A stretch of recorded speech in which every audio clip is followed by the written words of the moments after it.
الله أكبر الله أكبر الله أكبر لا إله إلا الله والله أكبر الله أكبر ولله الحمد.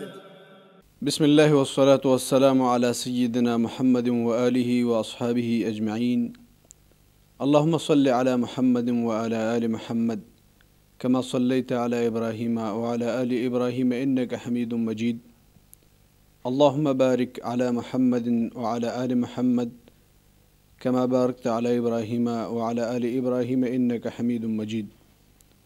پروگرام نقوش ابراهیمی اساسو په خدمت کې حمزه نور او موږ سره ښاغلی ملما شیخ عمر حفظه الله تعالی تشریف راوړی دی.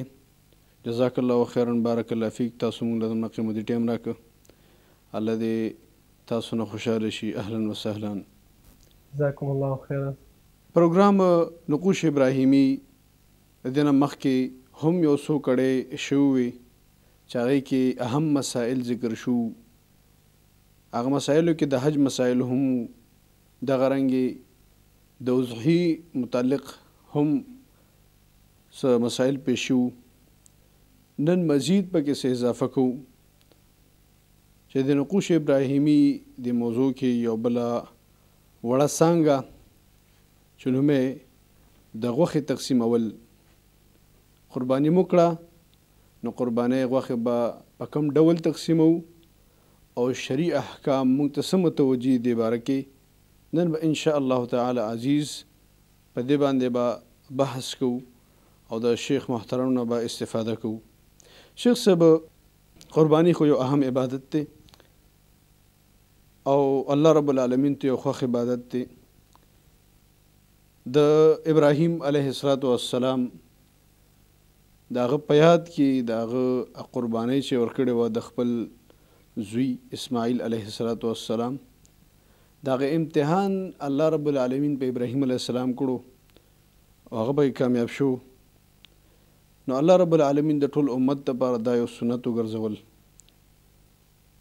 تر دې چې محمد رسول الله صلی الله علیه وسلم په دې باندې مکلف کړی شو. نو دا خو یو اهم عبادت دی. اهم عبادت کې بیا د دې غوښې هم یو غټ اهمیت لري، څه عامه غوښه هم نه ده. نو ای د قربانۍ غوښې تقسیمول روا دي؟ دې باره کې قرآن او حدیث څه نظر ورکوي؟ الحمدلله وحده والصلاة والسلام على من لا نبي بعده.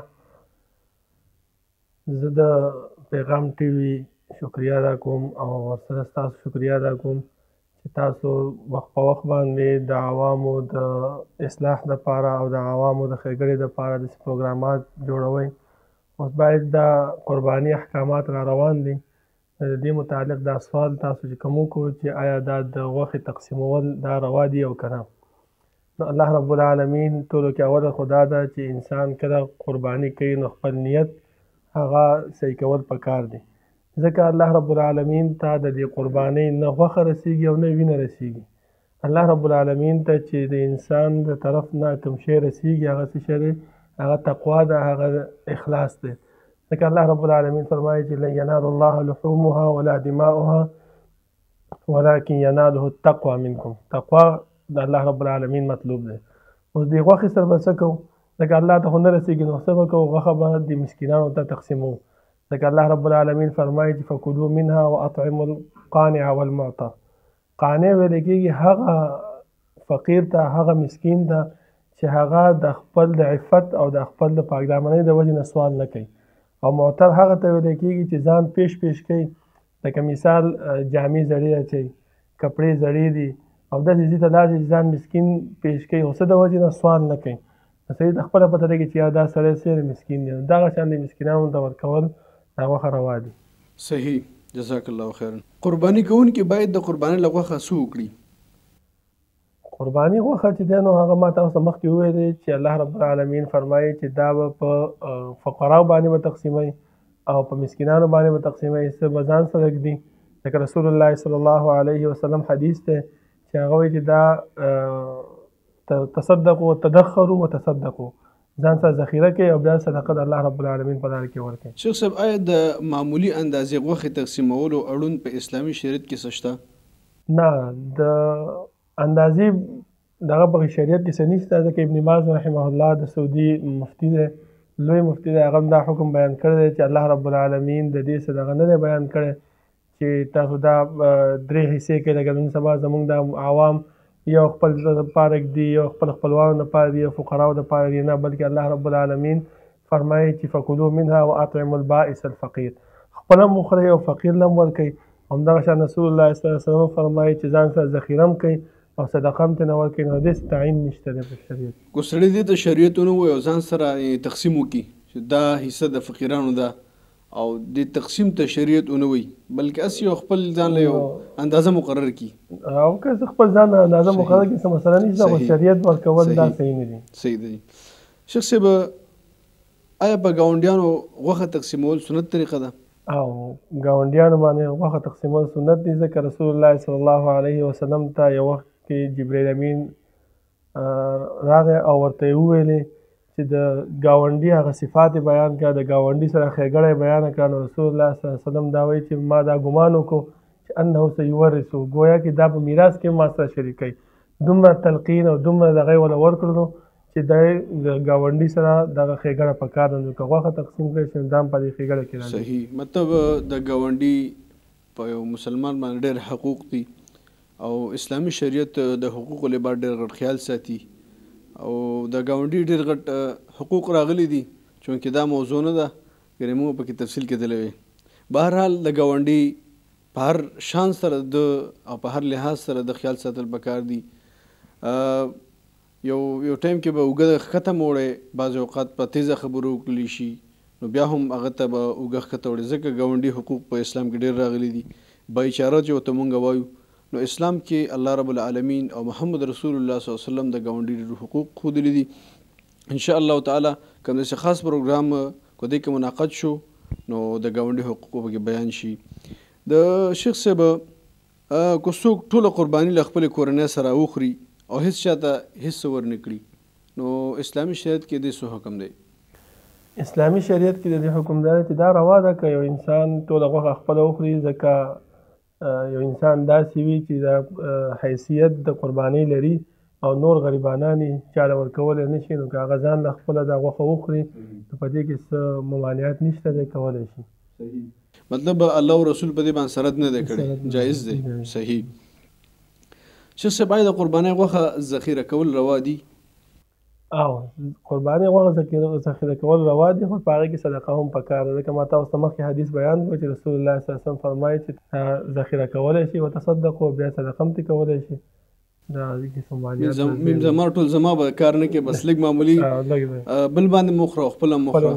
اسلام نوم دغه دی د بایچارې دی، هغه بل سره ښېګړه غواړي. اسلام دا وایي چې تم خوري نو دا بل لور دې هم وخوري. نو الله رب العالمین دې موږ کې داسې اخلاق او داسې صفات پیدا کړي چې د بل مسلمان نور خیال وساتو او دا اخترونه او د عبادت د مقصد دپاره چې نور وروڼه غریبانان په دې کې شریک کړي شي. جزاک الله خیرا. شیخ صاحب د ګړو بیزو خپې چاته خیرات کول څه حکم لري؟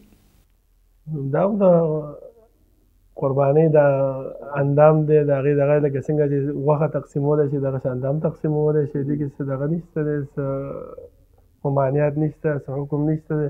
لکه څنګه چې غوښه تقسیموي د دې قربانۍ اندام دی، نو همدغه شان د سر او د خپې هم تقسیمولی شي. صحیح. شیخ صاحب د قربانۍ غوښه داسې ګاونډي ته ورکول څه حکم لري چې مسلمان نه وي، ستا ګاونډي هغه مسلمان نه وي، غیر مسلم وي؟ نو روا ده، ځکه الله رب العالمین په قرآن کریم کې فرمایي چې دا آیات الله رب العالمین چې په قرآن کې نازل کړی دی، خوراک د اهل کتابو هغه روا دی. دویم دا دی چې الله رب العالمین په هغه صدقاتو کې هغه 8 کسان چې کوم ذکر کړي دي په هغې کې مؤلفة القلوب هم ذکر کړی دی. نو که یو غیر مسلم درته ورکړي نو د هغه په زړه کې به دا راشي چې دا مسلمان ګوره څونه ښه اخلاق دي، څونه ښه رویه موږ سره ساتي چې موږ د دین نه دی تسلیم کوي، باوجود د هغې نه دا موږ سره ښېګړه کوي، باوجود د هغې نه دا موږ باندې ترحم کوي، باوجود د هغې نه دا موږ له غوښه راکوي. نو دا مقلب القلوب طرف ته رانږدې کېږي او کیدای شي په دې باندې چې دی نو هغه ایمان راوړي. بل ځای کې الله رب العالمین فرمایي چې کله یو اهل کتاب یو کافر هغه راشي ستاسو درس ته کښېني، ستاسو قرآن اورېدو ته کښېني، نو هغې ته اجازت ورکوئ چې هغه ستاسو درس واوري، ستاسو قرآن واوري، د هغه څخه اخلاق وساتئ. هغې له چې کوم دی نو یو روپۍ زیاته وله ورکئ چې هغه متاثر شي ستاسو نه او ستاسو دین تسلیم کړي. نو که چېرته دا غوښه موږ داسې ښې له ورکړو چې هغه اهل کتاب دی او غیر مسلم دی، نو کېدای شي په دې ښېګړه سره د هغه په زړه نرم شي او اسلام قبول کړي. نو دا څه بعیده خبره نه ده، ښه خبره ده چې تا ورکړی شي. شیخ محترم، ځینې خلک له خپلو ګاونډیانو نه په دې دلیل غوښه نه اخلي چې له هغوی سره غوښه ډیره ده. داسې خلکو ته باید څنګه نصیحت وکړی شي؟ یو انسان چې قرباني کوي نو خامخا ما تاسو ته مخکې وویلې چې رسول الله صلی الله علیه وسلم حدیث دی چې تصدقو، صدقه پکار ده. چې انسان صدقه کوي نو پکار دا ده چې د هغې هغه ښېګړه د هغې هغه صدقه هغه قبول کړی شي. او بل حدیث کې رسول الله صلی الله علیه وسلم فرمایي چې څوک تاسو ته دعوت درکړي نو د هغې دعوت قبلول پکار دي. دا هم یو قسم د دعوت دی چې تا د هغه صدقه درکړه نو هغه رد کوه. دا مه وایه چې یاره ما سره ډېره ده او زه نه اخلم. نه، واخله، خیر ته مخکې چې دی صدقه ورکړه د هغه هغه ښېګړه د هغه هغه نیکي هغه مه بربادوه، بلکې هغه نیکي هغه ته واخله او هغه واخله بیا بل چا لی ورکړه، نو د هغې به هم ثواب وشي، ستا به هم ثواب وشي او د هغه غریب چې کوم دی هغه کار به روان شي او د هغې غوښه به ورته میلاوه شي او به یې خوري. نو دعا به درکړي، نو دعا سره به د دواړو کار به وشي، هم د مخکیني کس ښېګړه به وشي، هم د دې وروستني کس ښېګړه به وشي. صحیح. شیخ محترم، بعضې خلک اجتماعي قرباني کوي، نو دې شریعت کې څه حیثیت دی؟ اجتماعي قرباني پکار ده لکه یو رسول الله صلی الله علیه وسلم چې دی نو هغه فرمایلی دی چې کول پکار دی.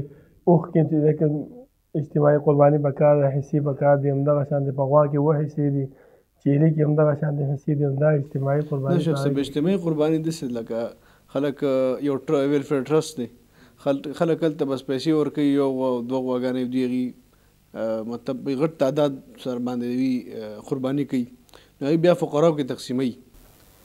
نو صحیح ده، دا هم پکار ده ځکه چې د صدقې په زمره کې راځي.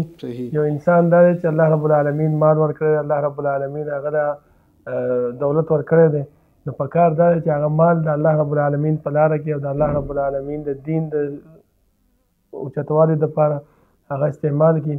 نو دا هم یو قسم ته دغه دی چې په ویلفیر ټرسټ والا چې دی نو هغو نیکي کوي، هغو چې کوم دی دا مال د الله رب العالمین په لاره کې لګوي، نو دا غریب عوام دا چې دی نو بیا د هغو خبره ښه طریقې سره اوري، نو هغو چې بیا کله کوم درس ږدي، کوم د الله رب العالمین طرف د خلک راغواړي، نو دغه خلک دغه عوام بیا هغې ته ښه په دغه شوق او په دغه سره راځي، نو دې سره یو د دین کار هم کېږي او دا اجتماعي قرباني هم پکار ده کول. مطلب مستحقین خلک هغوی ته معلوم دی او نظم ښه ترتیب ورسره وي، نو دې په وجه د اجتماعي قرباني کول پکار دي. صحیح، جزاک الله خیرا. شیخ صاحب، آیا له قرباني د خوراک رواوالي د نظر اضحیې ته هم شامل دی؟ نه، د قرباني غوښه د نظر سره شامل نه دی. د نظر خپل احکامات دي، د اضحیې خپل احکامات دي. دا انسان دا نه کوي چې نظر یې منلی هغه وایي به زه د اضحیې په قربانۍ کې به دا دغه شي، نه، هغې سره د دغه تعلق نشته دی. پکار دا دی چې کم نظر کم شي سره منلی دی، نظر دې بېل وکړي او دا قرباني او اضحیه دې بېله وکړی شي. نو دا باندې نظر ځان له عبادت دی، قرباني ځان له عبادت دی. یا عبادت په بل باندې خرابول دا نه کول پکار. صحیح.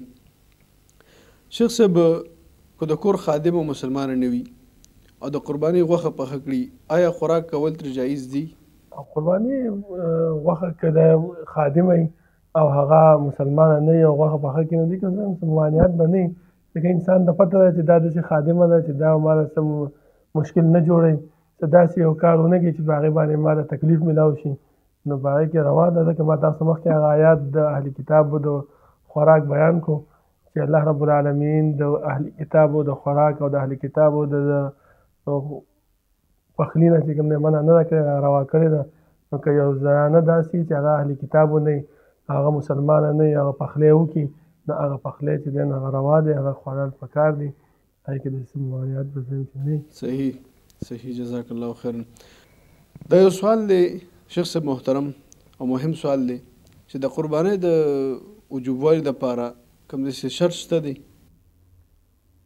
نو داسې څه شرط نشته دی قرباني کول پکار دي دا هغه غریبانان چې د هغې ما تاسو ته وویلې که نه چې د هغې وخت نه وي د هغه استطاعت نه وي د هغه طاقت نه وي لکه الله رب العالمین چې هغه صدقاتو کې 8 کسان ذکر کړي دي چې الله رب العالمین فرمایي چې انما الصدقات للفقراء والمساکین بیا د فقراو تعریف علماو کړی دی مساکینو تعریف علماو کړی دی نو هغه زمره کې چې راځي نو د هغې زه وایم چې خپله استطاعت نه وي د خوراک استطاعت نه نو هغه به قرباني د کوم ځای نه وکړي او نور د هغې نه علاوه هر سړي باندې روا دی ځکه یو انسان داسې دی نن سبا تاسو ته پته ده چې د فتنو دور دی یو انسان ټي وي اخیستی شي یو انسان په کور کې ګاډی اخیستی شي یو انسان ځان له چې دی نو 50,000 او 1 لاک روپو پورې موبایل اخیستی شي نو زه وایم چې داسې کس لپاره د قربانۍ په عبادت کې او د الله رب العالمین حقوق چې کوم دی حقوق الله هغه کې کمزوري ښکاره کول هغه نه دي کول پکار